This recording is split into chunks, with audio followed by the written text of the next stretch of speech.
सभी साथियों को नमस्कार। जैसा कि सभी जानते हैं कि अभी जनवरी आधी निकल चुकी है और प्रीलिम्स मई में है, 26 मई को। बहुत ही कम टाइम बचा हुआ है। अब सभी को क्या करना है, हमको अब केवल और केवल प्रीलिम्स की प्रिपरेशन करनी है। जिन्होंने भी जितना भी मेंस का पढ़ रखा है या पढ़ चुके हैं, अब सब बंद कर दीजिए मेंस का पढ़ना। प्रीलिम्स स्पेसिफिक अपने आप को चेंज कर लीजिए, क्योंकि अगर प्रीलिम्स नहीं निकला तो मेंस की तैयारी आपकी काम नहीं आने वाली है। तो ज़रूर से अपना प्रीलिम्स की तैयारी चालू कर दीजिए। उसकी स्ट्रेटजी कैसे आप इन 4-4.5 महीनों में कवर करेंगे प्रीलिम्स का कोई भी सब्जेक्ट, उसके लिए आपको अपनी स्ट्रेटजी बना के चलनी है। एक मैं स्ट्रेटजी आज आपके साथ शेयर करने वाला हूँ। आप में से जो भी एस्पिरेंट्स फॉलो करना चाहें वो फॉलो कर सकते हैं, मेरे साथ पढ़ सकते हैं, और जिससे आपको बहुत ही अच्छा फ़ायदा मुझे लगता है कि होगा। आपकी प्रिपरेशन को एक एज मिलेगा कंपेयर टू अदर्स, क्योंकि वैसे ये मेरी स्ट्रेटजी नहीं है। जितने भी लोग जानते हैं, clarity for UPSC by doctor Shivin के नाम से एक चैनल है, शिविन चौधरी जी, जो कि IRS हैं। 2022 में उनका IRS के पोस्ट पर सिलेक्शन हुआ है, 297 आई थिंक उनकी रैंक है। तो वो एक प्लान स्टार्ट कर रहे हैं प्रीलिम्स का, तो मैं वो प्लान फॉलो करने वाला हूँ। तो आप सभी से भी मैं आपको सजेस्ट करूँगा कि आप उस प्लान को फॉलो करें। एक बार ज़रूर से जाकर उनका चैनल चेकआउट ज़रूर से करिएगा, clarity for UPSC by doctor Shivan. उसका लिंक मैं डिस्क्रिप्शन में डाल दूँगा, आप वहाँ जाकर उनका वीडियो चेकआउट कर सकते हैं, जो आज ही डाला है उन्होंने, जो कि वो एक मेंटरशिप प्रोग्राम प्लान कर रहे हैं, जिसमें हमको प्रीलिम्स में जितने भी हमको किस हिसाब से स्टडी करनी है, किन सब्जेक्ट्स को लेकर क्या डीप में जाना है, क्या सोर्सेज क्या होने चाहिए, किस प्रोसेस के थ्रू हमको एक सब्जेक्ट पढ़ना होता है, बहुत ही अच्छे से वो एक प्लान एग्जीक्यूट करने वाले हैं। तो आप सभी से मैं रिक्वेस्ट ज़रूर करूँगा कि एक बार ज़रूर जाके देखें। और मैं वही प्लान फॉलो करने वाला हूँ, जो कि 15 जनवरी से चालू हो रहा है। तो जिसका पहला सब्जेक्ट है पॉलिटी। पॉलिटी की डे वाइज स्ट्रेटेजी उन्होंने शेयर की है, तो वो हम फॉलो करें अगर, तो बहुत फ़ायदा होगा। क्योंकि एक डिसिप्लिन के लिए एक मेंटरशिप बहुत ज़्यादा ज़रूरी है आपको इस प्रिपरेशन के थ्रू। आजकल मेंटरशिप बहुत ज़्यादा ज़रूरी हो गई, क्योंकि प्रीलिम्स की जो नेचर है बहुत ही ज़्यादा डायनामिक हो चुकी है। तो जो भी लोग प्रिपरेशन कर रहे हैं या 2024 में अटैम्प्ट देना चाहते हैं, वो एक बार ज़रूर उस प्लान को या वीडियो को ज़रूर से देखें। क्योंकि आप अपनी स्टडी हो सकता है आप अच्छा कर रहे हो, बिल्कुल अच्छा आप कर सकते हैं, आपके अंदर पोटेंशियल है, बट एक जो डिसिप्लिन के साथ अगर चलते हैं, कोई आपके ऊपर एक नज़र रखने वाला है, तो आपको बहुत ज़्यादा फ़ायदा उससे होता है। बिल्कुल फ्री इनिशिएटिव है, आप लोग जाकर चेकआउट कर सकते हैं।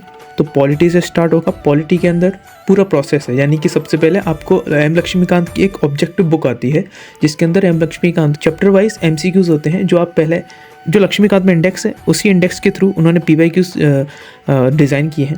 तो पहले सबसे पहले कोई भी आप चैप्टर पढ़ रहे हैं लक्ष्मीकांत का, तो वो MCQ आप पहले पढ़िए, उनको सॉल्व करिए, उसके बाद वो चैप्टर पढ़िए। फिर आप दोबारा से उन MCQs को देखिए कि आपने कहाँ पहले गलती की थी, क्या वो अब चेंज हो चुकी है। उसके बाद आपको जो UPSC की PYQs है वो ट्राई करने हैं टॉपिक वाइज। तो ये एक फ्लो रहता है पॉलिटी को पढ़ने का। पॉलिटी की, क्योंकि पॉलिटी से बहुत ज़्यादा क्वेश्चन आते हैं, जितने भी लोग जानते हैं। उस प्लान के एग्जीक्यूशन के ऊपर मैं ट्राई करूँगा कि पूरी सीरीज़ चलाऊँ, जहाँ मैं डेली व्लॉग्स के माध्यम से आपको बताऊँगा कि कैसे टारगेट्स को हम पूरा कर रहे हैं और कौन से टारगेट्स हम पूरा नहीं कर पा रहे हैं। तो वो मैं सोच रहा हूँ कि एक पूरी सीरीज़ प्लान कर रहा हूँ, जिसमें मैं डेली उस के बारे में आपके साथ शेयर करूँगा। आप लोग मेरे साथ मिलकर पढ़ाई कर सकते हैं कि आज हमारा ये टारगेट है और आज हमको इसको फुलफिल करना है। उससे एक अकाउंटेबिलिटी बनी रहती है आपका अपने प्रति, जिससे आपको भी एक फील होता है कि आपकी प्रिपरेशन एक अच्छे उसमें चल रही है। तो मैं आप लोगों को सजेस्ट करूंगा, आप जरूर से उस प्लान को जरूर से देखें, एक बार हो सके तो उसको पूरा करने का ट्राई करें। और जिसमें हम मंथली मैगजीन भी कवर करेंगे, साथ में CSET भी कवर करेंगे, सेक्शनल टेक्स्ट भी कवर करेंगे, सभी साथ मिलकर, और प्रीलिम्स को निकालेंगे भी सभी साथ मिलकर। जरूर से प्रीलिम्स के लिए भी से लग जाइए। अब बिल्कुल टाइम खराब नहीं करना है, 4-4.5 महीने हैं, पूरा हमको अपना प्रीलिम्स के लिए देना है, जितना हमसे हो सके। अपनी तरफ से कोई भी कसर नहीं छोड़नी है, प्रीलिम्स में पूरा ध्यान दीजिए। अब इसके बाद जो मैं वीडियो बताने वाला हूँ वो 2025 के स्टूडेंट्स के लिए है, जो तैयारी करने वाले हैं और जो ऑप्शनल, जिनका अभी प्रिपेयर नहीं है या ऑप्शनल से स्टार्ट करने वाले हैं, तो उनके लिए मैंने PYQ एनालिसिस थोड़ा सा रखा है भाषा खंड के ऊपर। तो वो समझ सकते हैं कि कैसे ऑप्शनल इम्पोर्टेंस है, कि वो समझ सकते हैं कैसे ऑप्शनल का इम्पोर्टेंस हमारी प्रिपरेशन में है, साथ ही साथ PYQ क्यों इम्पोर्टेंट है, साथ ही साथ आप ये समझ सकते हैं कि मेंस के लिए भी कैसे शॉर्ट नोट्स बनाने हैं, वो भी मैंने थोड़ा सा बताया अपने वीडियो में आगे। तो अब जो भी लोग 2025 के लिए देख रहे हैं ये वीडियो, तो वो वीडियो को आगे कंटिन्यू करिए।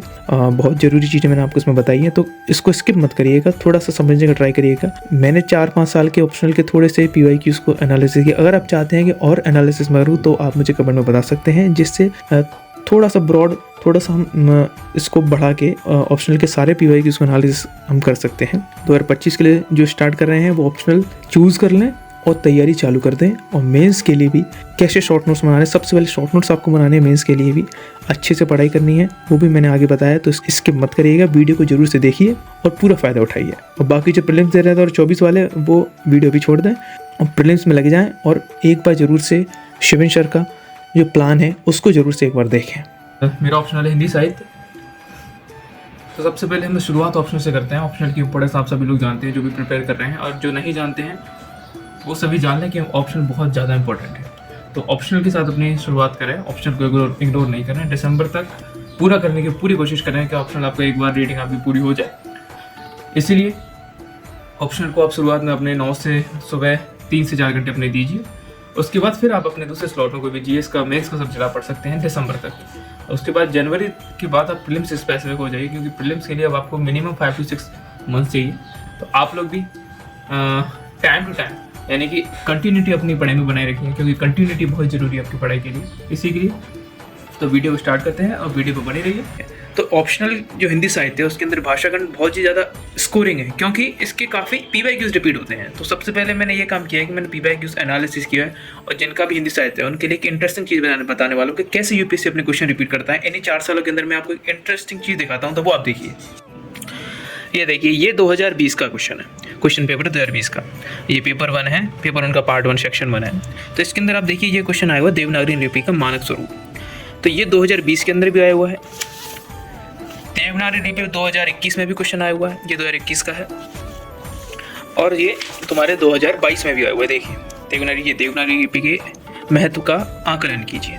तो क्या क्या क्वेश्चन आए हुए हैं, यानी कि देवनागरी लिपि का जो टॉपिक है वो हमारे लिए काफ़ी ज़्यादा इंपॉर्टेंट हो चुका है। अब 2023 का देखिए, अब जो इस बार आया हुआ है, ये देखिए कितना क्वेश्चन देवनागरी लिपि की वैज्ञानिकता, और फॉन्ट एवं लिपि के व्यामोह में देवनागरी लिपि के वैशिष्ट्य।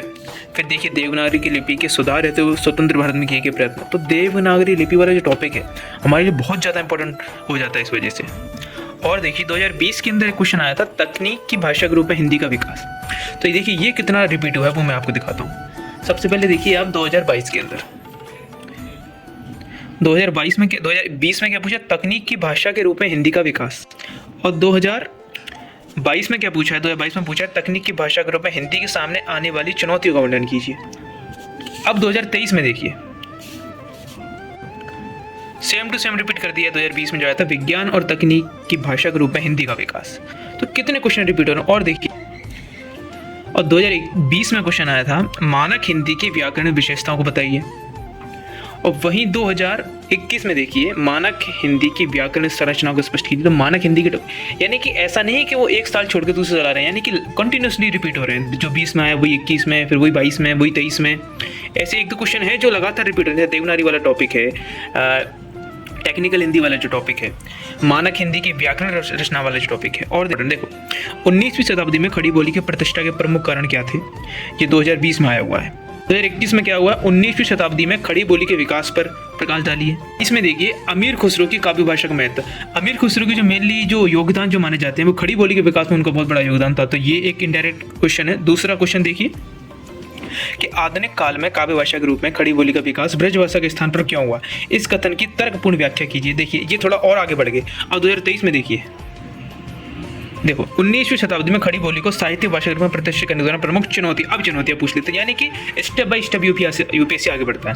अगर आप PYQs को अगर आप एनालिसिस कर लेते हैं तो आप बहुत ज़्यादा क्वेश्चंस को प्रेडिक्ट कर सकते हैं अपने ऑप्शनल में भी एज वेल एज मेंस के अंदर भी। तो PYQs की इंपॉर्टेंस को कभी भी अंडर एस्टिमेट नहीं करना है, उनको हमेशा प्रायोरिटी देनी।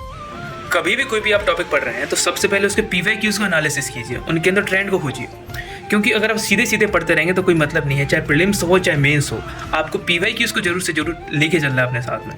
तो PYQs पे ध्यान जरूर दीजिएगा। जो मैंने अभी आपको दिखाया था ये तो बहुत छोटा ट्रेलर है, ऐसे काफ़ी क्वेश्चन है जो काफ़ी रिपीट हुए हैं, ना कि भाषा खंड के अंदर बल्कि कई सारे ऐसे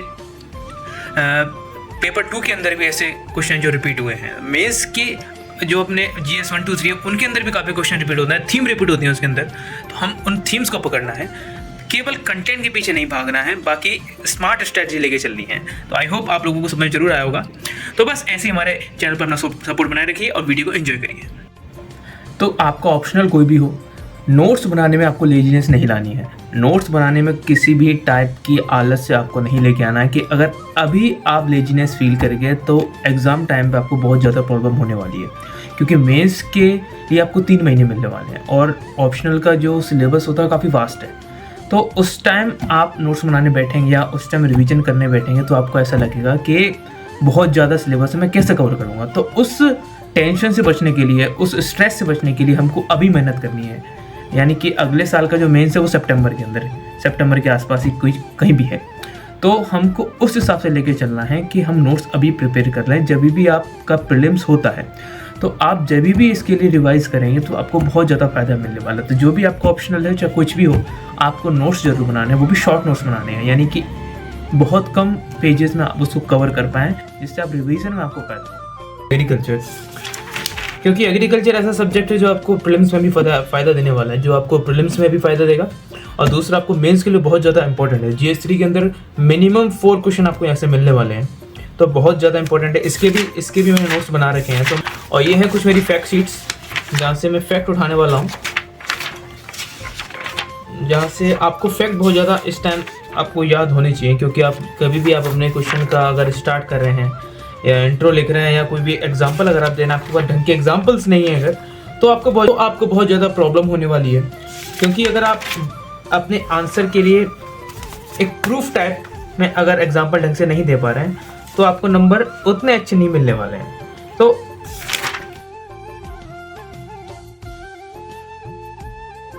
इसी के साथ आज की मजदूरी यहीं खत्म करते हैं। अगर तुम्हें वीडियो पसंद आई तो लाइक मारो यार, तो लाइक मारो, और अगर तुम लोग नए हो तो सब्सक्राइब करो। वो जो लाल वाला बटन है उस पर फूट फेंक के मारो या फिर मोमबत्ती, मुझे नहीं पता, बस क्लिक हो जाना चाहिए।